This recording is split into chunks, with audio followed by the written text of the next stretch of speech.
important because it brought a sense of togetherness to our people and to the Aesir. But as all things good, there is also darkness. And his mother, Frigg, had terrible nightmares foretelling the death of her son Balder.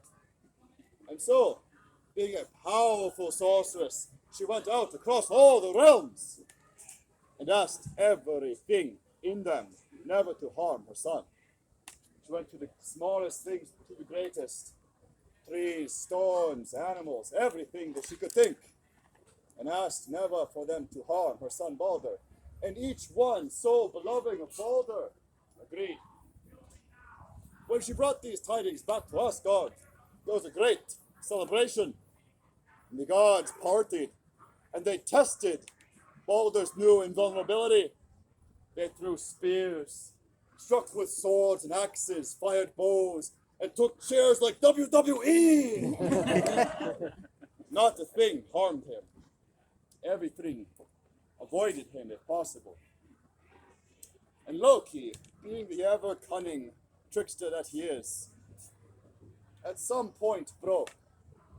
For after today's story time, we can tell you how bad Loki had it. And so Loki, having this seething hatred for the Aesir built upon aeons and aeons of time, finally snapped. And he went to Frigg, disguised as a frail old woman. Mistress Frigg, how is it that you protect Balder so? And Frigg, very generous and truthful, told Loki in disguise exactly what she did. Oh, but Mistress Frigg, is there not but one thing that you did not ask? And Frigg responded, well, there is mistletoe, but mistletoe is but a creeping weed. It would not do any harm to anything should it try.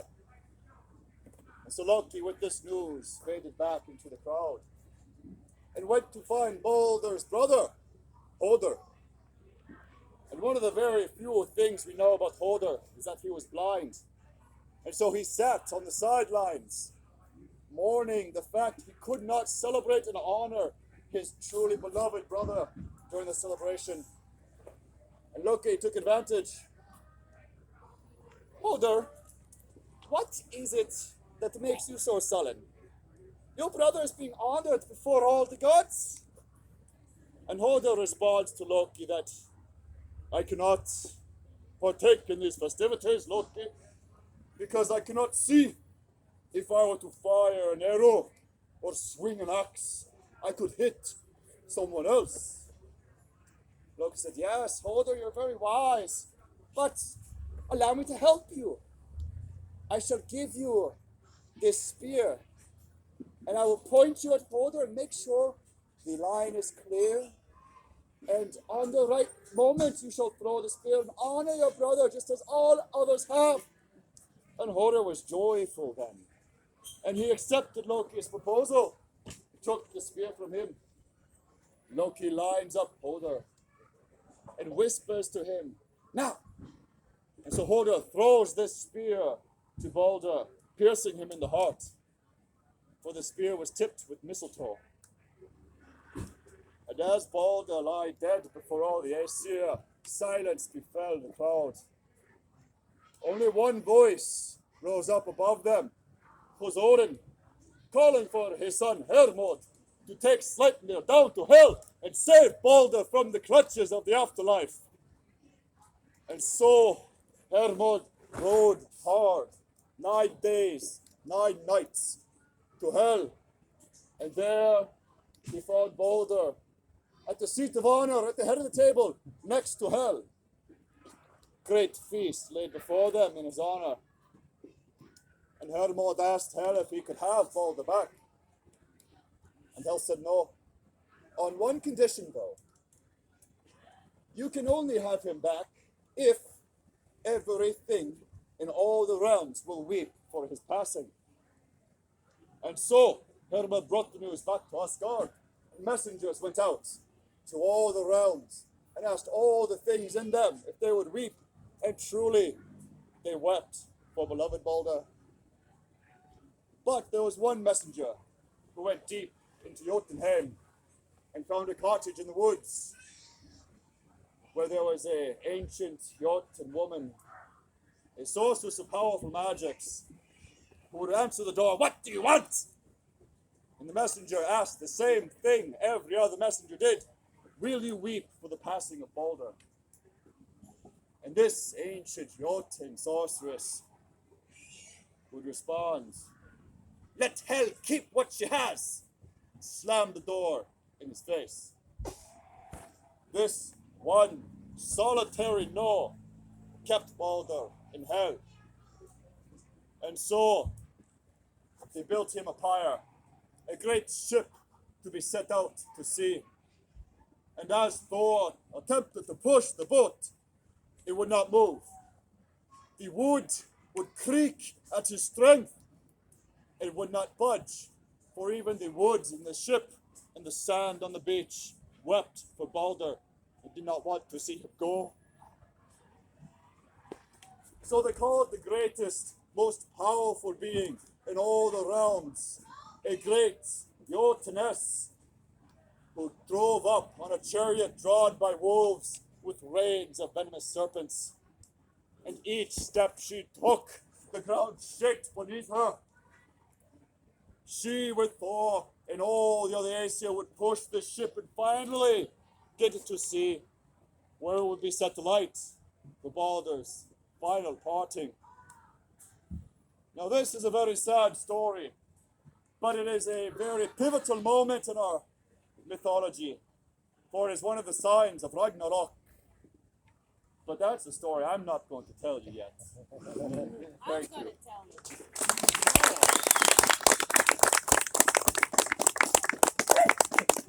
That's right. Now, you've heard the passing of Balder is the very first sign of Ragnarok. We know this because without Balder's shining light warming the lands, there will be a long, harsh winter that will last for 3 years. So harsh that no crop will grow, and in their hunger, man will turn upon one another, fighting for survival. Father will fight son, brother will fight sister, mother will fight daughter. Eventually, there will only be a few humans left. The second sign of Ragnarok is when the great wolf Fenrir, who has been bound by magic and tossed to the mountains, will break free from his chains. And he will seek vengeance against those who bound him, the Aesir, specifically Odin. And he will go out, a great, ginormous wolf. He will be able to stretch his jaw to reach the bottom of the ground and the top of the sky, and he will devour everything in his path. And the only thing you'll be able to see is his glowing red eyes. And you won't be able to see anything else, because the wolves in the sky that chase the sun and the moon will finally win their chase, and the stars will be devoured, casting us all into darkness. Again, all you see is the glowing orbs of Fenrir on the horizon. When the gods see that the sun and the moon are gone, Heimdall, the watcher of the gods, who guards Bifrost, the rainbow bridge, will blow the Yala horn, alerting us that Ragnarok has come. Now the gods have foreseen Ragnarok. Odin has had visions, and because of these visions, he has done everything he could to avoid. But by avoiding, he has caused their own downfall. As Fenrir devours the land, Jormungandr, the great serpent that lies at the bottom of the sea, will begin to writhe. And as he does, great waves will wash over the world. And as he crawls onto the land, the ocean will join the land and flood everything. He will spit venom from his mouth, poisoning the land and the sea, killing everything living. and he will go out seeking his foe, Thor. They hate each other more than Odin and Fenrir hate each other. Upon seeing that Jormungandr and Fenrir are free, the great Jotun Surtur, who lives on Muspelheim, will charge forth with his army of Jotuns. And as they charge across the Bifrost Bridge, it will shatter, disconnecting us from all the realms. And this is the sign that the war is coming.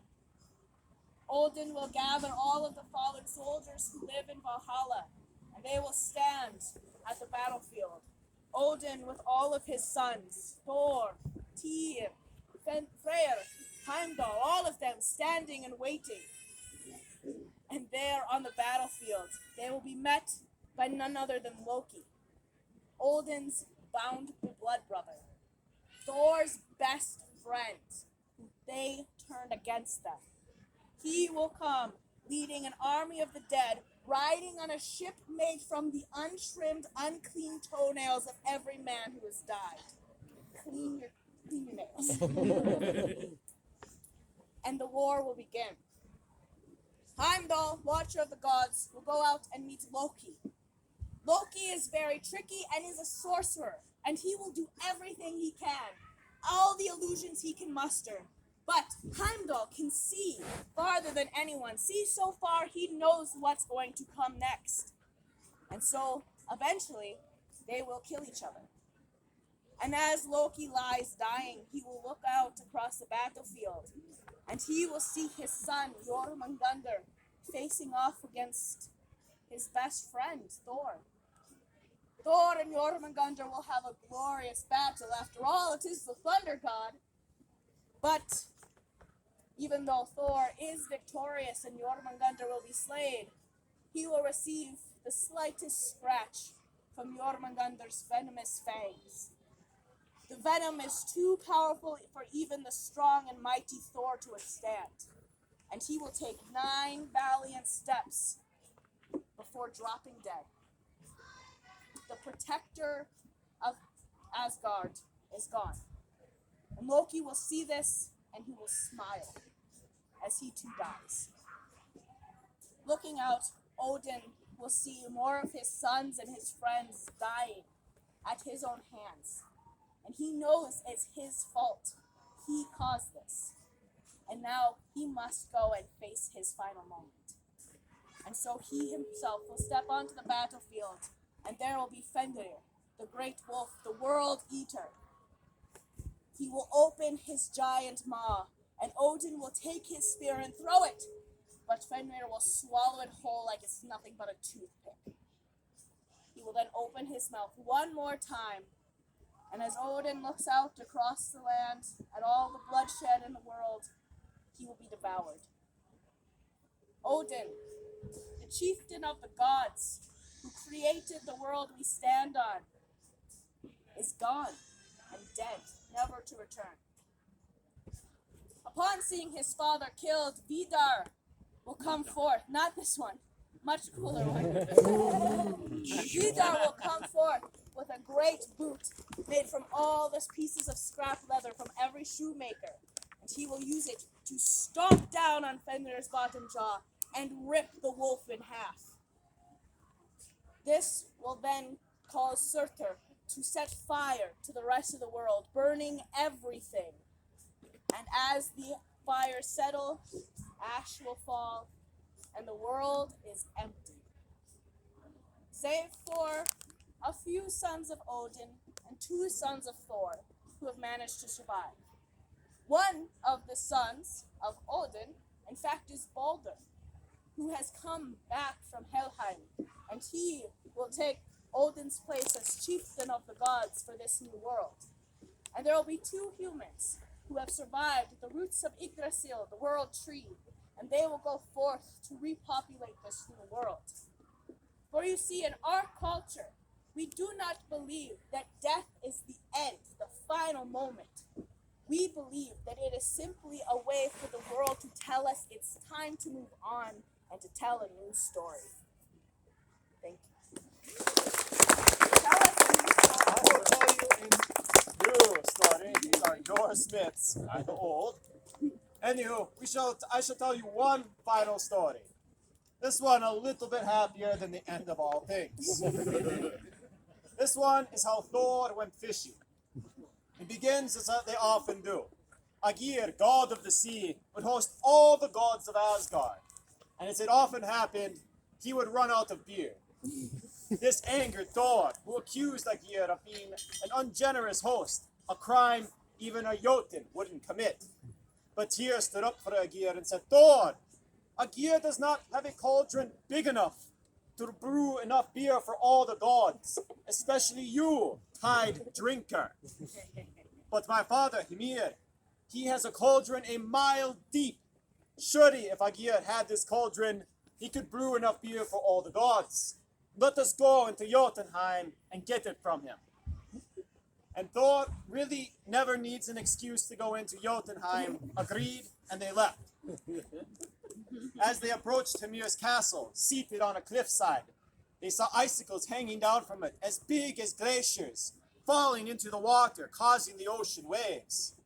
As they approached the main keep, they heard a great wind, followed that by the sound of rumbling like that of an avalanche. As they looked into the main door, they saw a Jotun sitting there with 1,000 heads, all staring back at the main doorway. But luckily, all of its eyes were closed, for the sound that they had heard is this of that Jotun snoring, fast asleep. So the two gods walked on by. When they entered the main hall, seated in front of the fire, was a beautiful woman, to which Tyr immediately went up to and gave her a hug, for this was his mother. She was a generous host and invited the two gods in and offered them beer and warmth. And for a while they talked, until they heard a great crashing from the outside. For this was Hymir stomping his way back from fishing, the waves crashing upon his legs. Tyr's mother turned to the two gods and said, Hymir is often in a foul mood when he comes home. Please hide yourselves behind those cauldrons until he warms himself a little bit. The two gods agreed, and no sooner had they hidden themselves than the Hymir came crashing into the main keep. He threw down his fishing nets full of whole whales and sea monsters and walked over to the fire. Tyr's mother got up and greeted Hymir and said, Welcome home, mighty Hymir. How was your day? Beer! Was the only reply she got. What a catch. She chose it. After Hymir had sat a while and warmed himself, Tyr's mother again went to Hymir and said, Isn't it funny how just the other day we were talking how good it would be to see Tyr again? Well, who do you think should stop by but Tyr and that thunderer fellow, Thor? Where are they? Bellowed Hymir, and his gaze went across the hall, settling on all the cauldrons, and they all came crashing down, save one that appeared a mile deep. Now the two gods came out, and Hymir knew he was caught, for he had to be a generous host, and invited them in for dinner. So he served them almost all of his food, thinking he would prove how generous he was. But he forgot he was dealing with Thor, and Thor ate all of his food. So Hymir thought, how can I be rid of the Thunderer without being an ungenerous host? I got it. Thor! You ate all my food. If you wish to eat again, we must go fishing in the morning. Thinking that Thor would not want to dirty his hands with work. But Thor, ever loving a challenge, stood up and said, We shall go fishing. I cannot wait. Great! Was Hymir's only reply. The next morning, the two went up and went to the ocean shore. And once more, Hymir thought, I can be rid of this Thor. Thor, I don't have any bait for you. If you wish to go fishing, you must get some bait. Wait but a moment, Hymir, and I shall go get the best bait I can find. And Thor went off into a field. As he was walking through the field, he saw a magnificent oxen foal, truly a thing of beauty and legend. And Thor walked up to the creature, reached out his hand, grabbed it by the neck, ripped off its head, and decided to use that as bait. It's Thor. Thor returned to the ocean side, and there Hymir saw his prized bull's head in Thor's hand and went, That was my best bull! Now we truly have to catch our dinner. And the two rode out into the ocean. After they'd gone many miles, Ymir told Thor, Thor, this is far enough. I've caught many whales and monsters here. But Thor said, no, I must go to the very center of the ocean. And he rowed them out ever farther with his powerful rowing. Soon they were in the middle of the ocean, and Thor threw his bait over the ledge, and it went down farther and farther and farther until it was at the very bottom of the ocean. And once it was there, something reached out and grabbed it. Thor, feeling this little tug on the line, began to pull with his strength, and he noticed that this resisted him. So he put his back into it, and he began to pull harder and harder and harder. Soon Ymir could only see the light of thunder, for Thor's thunderclouds had clouded the sky, and from the waves came an evil hiss and a venomous mist. For Thor had caught none other than Jormungandr, the Midgard serpent, his hated foe. When Thor saw that Jormungandr was on the other end of the line, he began to pull with renewed energy, all of his strength, pulling ever closer, such so that his feet burst from the bottom of the boat, and he braced himself on the ocean floor, pulling his hated foe ever closer. Now, as Thor reached for Mjolnir, Ymir watched all of this, and he went, I am not ready for Ragnarok to occur. What can I do? So he did the only thing a Jotun could. He got the line. Down went Jormungandr to the very bottom of the ocean, where he and Thor would await Ragnarok to finish the fight. And Thor, being very upset that his hated foe slipped from his grasp, turned and struck Ymir so hard that Ymir flew to the very ocean shore. Thor stumping along behind him, grabbing whales and monsters for dinner. So once more, Thor and Ymir sat down to what could only be the most awkward dinner conversation ever. At this one, Thor was done